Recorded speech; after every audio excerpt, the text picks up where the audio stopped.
नमस्कार मित्रांनो, सर्वांना माझा नमस्कार. मार्गशीर्ष महिन्यातील श्री महालक्ष्मी व्रताची कथा आपण आता ऐकत आहोत. तर ही कथा तुम्ही पूर्ण ऐकायची असते. ही कथा अधुरी सोडून ऐकू नका. ही कथा पूर्ण ऐका.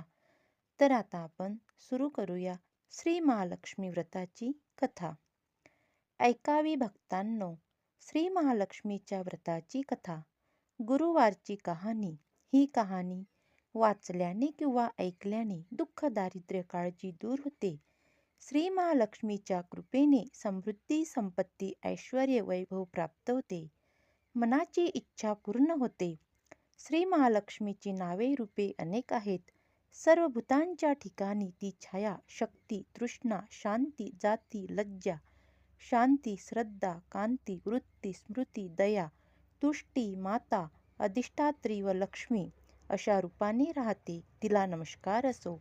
कैलासावर पार्वती, क्षीरसमुद्रात सिंधुकन्या, स्वर्गात महालक्ष्मी, भूलोकी लक्ष्मी, ब्रह्मलोकी सावित्री, गोलोकी राधिका, वृंदावनी रासेश्वरी, चंदनवनी चंद्रा, चंपकवनी गिरिजा, पद्यवनी पद्या, मालतीवनी मालती, कुंदवनी कुंददती, केतकीवनी सुशीला, कंदबवनी कंदबमाला, राजप्रसादी राजलक्ष्मी, घरोघरी गृहलक्ष्मी अशा विविध नावांनी श्री महालक्ष्मी ओळखली जाते.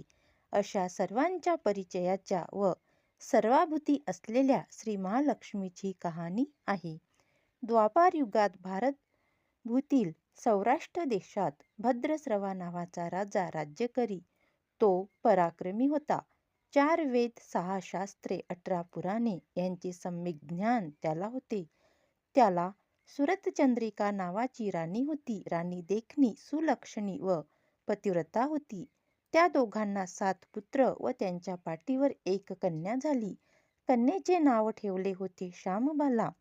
एकदा महालक्ष्मीच्या मनात आले, आपण त्या राजाच्या राजप्रसादी राहावे. त्यामुळे राजा अधिक सुखी होईल व प्रजेला अधिक सुख देईल. गरिबाकडे राहिले तर तो सारी संपत्ती स्वतःकरताच खर्च करील. म्हणून महालक्ष्मीने वृद्ध ब्राह्मण स्त्रीचे रूप घेतले व ती काठी टेकत टेकत सुरतचंद्रिका राणीच्या महालासमोर उभी राहिली. म्हातारी असली तरी ती तेजस्वी दिसत होती. तिला पाहताच एक दासी पुढे आली. दासीने वृद्ध ब्राह्मणीची नीट विचारपूस केली. वृद्ध ब्राह्मणीचे रूप घेतलेली महालक्ष्मी माता म्हणाली, बाळ, माझं नाव कमळा. माझ्या पतीचं नाव भुवनेश. आम्ही द्वारकेला राहतो. तुमची राणी पूर्वजन्मी एका वैश्याची पत्नी होती. तो वैश्य फार दारिद्र्यी होता. रोज त्या दोघांची भांडण होत. मग नवरा तिला खूप मारझोड करी. ह्या जाचाला त्रासलेली ती वैश्य पत्नी कंटाळली आणि घर सोडून गेली. राणीवनी उपाशी भटकू लागली. तिची ती दशा बघून मला तिची दया आली. धनसंपत्ती, सुख, समृद्धी देणाऱ्या श्री महालक्ष्मी व्रताची मी तिला माहिती सांगितली. माझ्या सांगण्याप्रमाणे तिने लक्ष्मी व्रत केलं. तिला महालक्ष्मी प्रसन्न झाल्यामुळे तिचं दारिद्र्य संपलं. तिचं घर संतती, संपत्ती व समृद्धीनं भरलं. तिच्या जीवनात आनंदी आनंद आला. पुढे ते पती पत्नी निधन पावले. लक्ष्मी व्रत केल्यामुळे ती दोघं लक्ष्मी लोकात वैभवात राहिली. त्यांनी जितकी वर्ष श्री महालक्ष्मी व्रत केलं तितकी 1000 वर्ष त्यांना सुख मिळाले. ह्या जन्मी त्यांचा जन्म राजकुळात झाला आहे. पण त्या राणीला लक्ष्मी व्रताचा विसर पडला आहे. त्याची आठवण करून देण्यासाठी मी मुद्दाम आले आहे.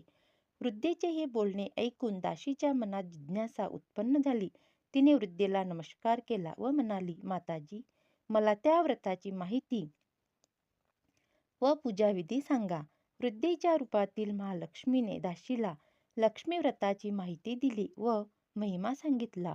मग ती दासी त्या वृद्धेचे उपकार मानून व तिला नमस्कार करून राणीला निरोप सांगण्यासाठी आत गेली. राजवैभवात लोळणाऱ्या त्या राणीला आपल्या ऐश्वर्याचा फार गर्व झाला होता. संपत्तीमुळे व सत्तेमुळे ती उन्मत्त झाली होती. म्हातारीचा निरोप ऐकून ती रागाने व तावातावाने खाली आली व त्या वृद्ध ब्राह्मण स्त्रीला फटकळपणे बोलली. तिला धक्काबुक्की केली. ती वृद्ध ब्राह्मण स्त्री म्हणजे प्रत्यक्ष लक्ष्मीच होती. हे काही राणीला कळले नाही. राणीचा तो उद्धटपणा पाहून महालक्ष्मीने तेथे न राहता स्वतःच्या ठिकाणी जायचे ठरविले. त्या राजद्वारातून निघाल्या. वाटेत तिला श्यामबाला भेटली. श्यामबालेला सगळी हकीकत कळली. तिने त्या वृद्ध ब्राह्मणीची क्षमा मागितली. तेव्हा श्री महालक्ष्मीला तिची दया आली. तिने श्यामबालेला लक्ष्मीव्रताची माहिती सांगितली. तो दिवस होता मार्गशीर्ष महिन्यातील पहिला गुरुवार. राजकन्येने महालक्ष्मीचे व्रत सांगितल्याप्रमाणे भावभक्तीने केले. त्यामुळे सिद्धेश्वर राजाच्या मालाधार या राजपुत्राशी तिचा विवाह झाला. ती पतीसह राजवैभवात नांदू लागली. इकडे मात्र महालक्ष्मीचा कोप झाल्यामुळे भद्रश्रावा व राणी सुरतचंद्रिका यांचे राज्य, ऐश्वर्य, वैभव सर्व गेले व त्याची अन्नान्न दशा झाली.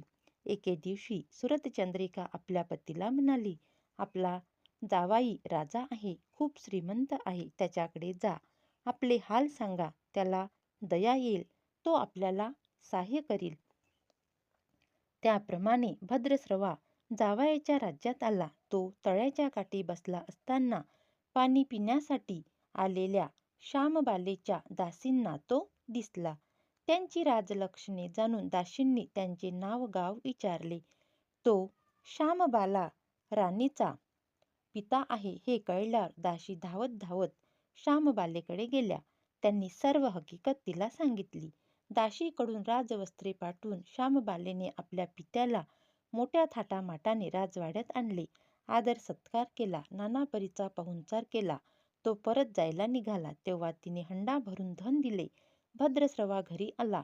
सुरतचंद्रिकेला आनंद झाला. तिने हंडा उघडला. तो काय, हंड्यात द्रव्य नव्हते, कोळसे भरलेले होते. महालक्ष्मीच्या कृपेने हा चमत्कार घडून आला. काही दिवसांनी सुरतचंद्रिका आपल्या लेकीच्या घरी गेली. तो दिवस होता मार्गशीर्षातला शेवटचा गुरुवार. श्यामबालेने महालक्ष्मी व्रत केले. आईकडूनही करविले. सुरतचंद्रिका परत आपल्या नगरात आली. तिने लक्ष्मी व्रत केले म्हणून पूर्वीचे राज ऐश्वर्य तिला प्राप्त झाले. पुढे काही दिवसांनी श्यामबाला माहेरी आली. परंतु बापाला कोळसे दिले व आपल्याला काही दिले नाही. हा राग सुरतचंद्रिका राणीच्या पोटात खदखदत होता. म्हणून श्यामबालेला कोणी विचारले नाही. तिचा अपमान झाला. परंतु आईवर न रागावता ती तिथून निघाली. निघताना तिने तिथले थोडे मीठ बरोबर घेतले. आपल्या राज्यात राजगृही आल्यावर तिने पतीला विचारले. तिला पतीने विचारले, माहेरून काय आणले? ती म्हणाली, राजाचे सार आणले. पती म्हणाला, म्हणजे काय? पत्नी म्हणाली, थोडा धीर धरा म्हणजे कळेल. त्या दिवशी तिने सर्व जेवण अळणी करायला सांगितले. नवऱ्याला तिने सर्व जेवण वाढले. त्याला सर्व जेवण अळणी लागले. मग तिने ताटात थोडे मीठ वाढले. पदार्थात ते घालताच जेवण रुचकर लागले. हेच ते राज्याचे सार. श्यामबालेच्या पतीला तिचे म्हणणे पटले. मग त्या दोघांनी हास्यविनोद करून जेवण केले. अशा रीतीने जे कोणी महालक्ष्मी व्रत श्रद्धेने करतील त्या भक्तांवर महालक्ष्मीची कृपा होईल. सुख, समृद्धी व शांती यांचा लाभ होईल.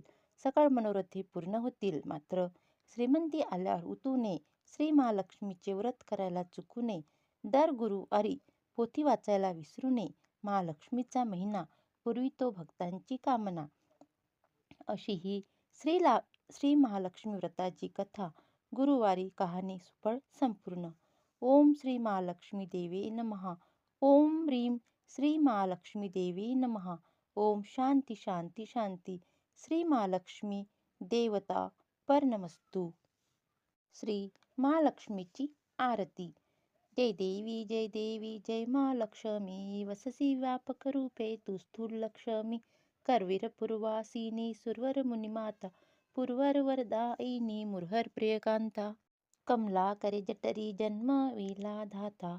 सहस्रवदनी भूधर न पुरे गुणगाता. मातुलिंग गदा खेटकर विकिरणी झळके. हाटक वाटी पियुष रसपानी माणिक रसना. सुरंग वसना मृगनयनी. शेषीकर वदना राजस मदनाची जननी. तारा शक्ती अगम्या शोभचका गौरी. सांख्य मनती प्रकृती निर्गुण निर्धारी.